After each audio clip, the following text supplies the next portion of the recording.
மோடி தலைமையில் பாதுகாப்பு விவகாரங்களுக்கான மத்திய அமைச்சரவை குழு ஆலோசனையானது நடைபெற்று வருகிறது.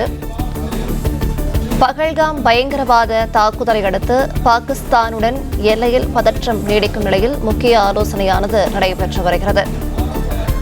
ஆலோசனையில் முப்படைகளின் தளபதிகள் மற்றும் முப்படை தலைமை தளபதி அனில் சௌஹானும் பங்கேற்றிருக்கிறார். உள்துறை அமைச்சர் அமித்ஷா, பாதுகாப்பு அமைச்சர் ராஜ்நாத் சிங், வெளியுறவு அமைச்சர் ஜெய்சங்கர் ஆலோசனையில் பங்கேற்றிருக்கிறார்கள். இதனைத் தொடர்ந்து நிதியமைச்சர் நிர்மலா சீதாராமன், தேசிய பாதுகாப்பு ஆலோசகர் அஜித் தோவலும் அமைச்சரவை குழு ஆலோசனையில் பங்கேற்றிருக்கிறார்கள். பிரதமர் மோடி தலைமையிலான பாதுகாப்பு விவகாரங்களுக்கான மத்திய அமைச்சரவை குழு ஆலோசனையானது தொடங்கியிருக்கிறது. கூடுதல் விவரங்களை செய்தியாளர் ராஜகுமரன் வழங்கிட கேட்கலாம். ராஜகுமரன் வணக்கம். இந்த ஆலோசனை தொடர்பான மேலும் விவரங்கள் என்ன சொல்லலாம்?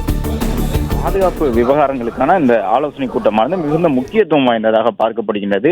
முப்படைகளின் தளபதிகளும் இதில் பங்கேற்றிருக்கின்றார்கள். முப்படை தலைமை தளபதியும் பங்கேற்கின்றார். உள்துறை அமைச்சர் உள்ளிட்டவர்கள் பிரதமர் தலைமையில் நடைபெறக்கூடிய இந்த பாதுகாப்பு விவகாரங்களுக்கான ஆலோசனை கூட்டத்தில் பங்கேற்றிருக்கின்றார்கள்.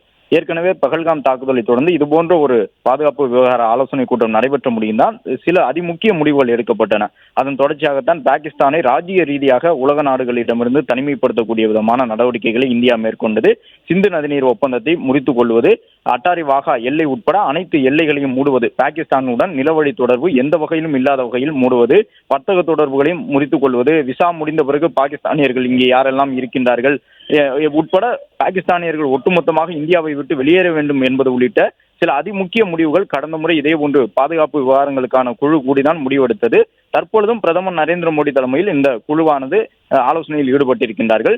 எனவே சில முக்கியமான முடிவுகள் இதில் எடுக்கப்படும் என்று தெரிய வந்திருக்கின்றது. இந்த பாதுகாப்பு விவகார குழுவிற்கான ஆலோசனை கூட்டத்திற்கு பிறகாக அரசியல் விவகாரங்களுக்கான ஆலோசனை குழு கூட்டமும் நடைபெற இருக்கின்றது.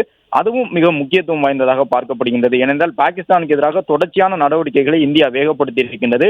நேற்றைய தினம் ஒரு முக்கியமான அறிவிப்பினை பிரதமர் நரேந்திர மோடி வெளியிட்டிருந்தார். அதன்படி தேவையை பொறுத்து சுதந்திரமாக செயல்படுவதற்கான முழு உரிமையும் முப்படைகளுக்கும் வழங்கப்பட்டிருக்கின்றன. அது தொடர்பாக முப்படை தளபதிகளுக்கும் தலைமை தளபதிக்கும் விவரங்கள் தெரிவிக்கப்பட்டிருந்தன. எனவே எல்லையில் திடீர் பதற்றம் ஏற்பட்டால் அதை கையாளுவதற்கான முழு சுதந்திரத்தோடு செயல்படுவதற்கு எல்லை பாதுகாப்பு படை வீரர்கள், வான்படை மற்றும் கடற்படை வீரர்களுக்கு அந்த உரிமை வழங்கப்பட்டிருக்கின்றது. இந்த சூழ்நிலையில் தான் அடுத்தடுத்த கட்டமாக என்ன செய்ய போகின்றோம் என்பது தொடர்பான சில ராணுவ ரீதியிலான முக்கியத்துவம் வாய்ந்த விஷயங்களை ஆலோசிப்பதற்காக தற்போது இந்த பாதுகாப்பு விவகார குழு கூட்டம் கூடியிருக்கின்றது.